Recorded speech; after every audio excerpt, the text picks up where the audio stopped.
Agora a gente vai começar a entrar em alguns pormenores e exemplificações daquele diagrama que eu apresentei nesses últimos dias. Lembrem-se, nós estamos aqui observando os aspectos desse diagrama. Até o fim desse estudo, desse capítulo, a gente vai estar vendo esses pormenores. Então, ponto 1, 2, 3, 4 até o 10, a gente vai estar vendo passo a passo, relacionando com obras, com escritos do Balde, com situações das mais diversas que vocês possam ou não imaginar de suas vidas. Então, sem mais delongas, vamos começar então a ver, seguindo essa ordem, os pontos. Primeiro seria o ponto 1. O ponto 1 diz respeito à felicidade que dá a possibilidade à revolta. Quer dizer, isso não tem explicação para muitos de vocês. Ou para a imensa maioria das pessoas não faz sentido. Uma coisa que é perfeita, estávamos todos no paraíso e tal, no absoluto. Como é que a gente pode ter caído aqui? Essa questão é muito bem explicada por Balde no volume O Sistema, Gênese e Estrutura do Universo. E ela me convenceu muito bem, apesar de que a gente vai precisar de desenvolvimentos futuros disso, mas a explicação, para mim, dentre todas as explicações que eu já vi dessas questões, aliás, são poucos que abordam essa questão de uma forma tão clara como Pietro Baldi, ela me convenceu completamente.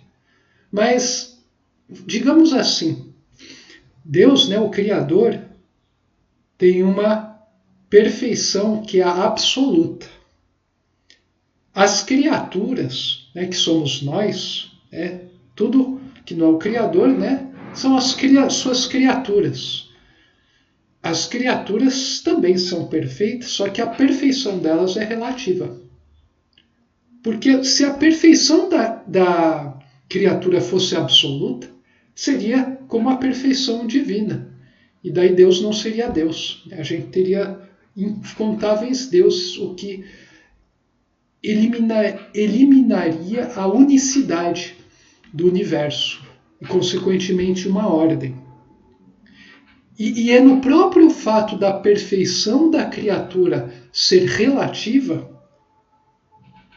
é que existe essa possibilidade de abuso, porque cada ser foi criado no sistema com uma determinada função, num determinado degrau dessa hierarquia divina, que, diga de passagem, não se assemelha a nada com as hierarquias humanas, que são injustas, opressivas e tudo mais.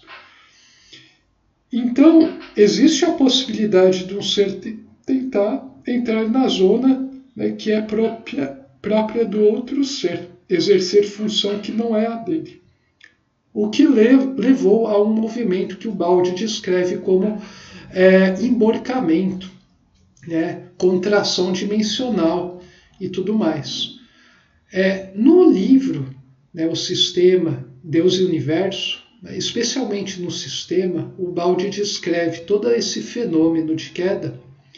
E o Gilson Freire tem feito um trabalho fantástico em explicar isso em termos mais próximos a nós, usando diagramas, usando de analogias, fazendo uso de certas metáforas, explicando de uma maneira mais lógica, mais científica, mais próximos a nós, para que a gente tenha uma ideia melhor de como foi esse fenômeno, que se deu num campo totalmente fora do físico, diga-se de passagem.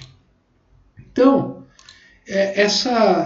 esse ponto 2 aqui, que foi essa revolta que levou a essa queda dimensional, a gente pode entender como uma quebra de simetria que levou a um desequilíbrio, ou seja, uma assimetria, que é algo que a gente percebe em nosso universo. Apesar das vários equilíbrios, existe um desequilíbrio geral, tanto que ele está caminhando para uma determinada direção, né? Não no sentido espacial, né? No sentido evolutivo. Você pode ver isso como uma... Você pode entender, né, a nossa vida, né, no sistema do reino de Deus, no nosso estado de felicidade, como uma vida em perfeito equilíbrio, né? O princípio altruísta e o egocentrista estavam em equilíbrio. É não confundir egocentrismo com egoísmo. Cuidado. Esses dois impulsos fundamentais do ser, de se valorizar e valorizar, né, e se doar, estavam em equilíbrio perfeito enquanto ele estava seguindo a lei. Isso a gente simbolizou aqui, né, por uma circunferência. Gilson Freire, né, que fez esse diagrama, a gente estava em equilíbrio total, simetria. A partir do momento que a gente quis exercitar mais, né, quis exercer mais o nosso egocentrismo, quis se valorizar mais do que valorizar o meio, digamos assim, né, nos doarmos para o meio. Então, o altruísmo decresceu na medida que o egocentrismo aumentou, o que caracteriza agora sim o egoísmo. Esse desequilíbrio começou a gerar esse emborcamento. E daí a coisa foi aumentando, né? Se aumenta um vetor às custas da diminuição do outro, você vai tendo uma elipse cada vez com excentricidade maior, até um momento em que, se você vê num certo limite, né, considerando que isso seja um anel de borracha, uma hora ele se rompe e vai abrir dessa maneira, certo? Não é isso que vai acontecer no plano físico?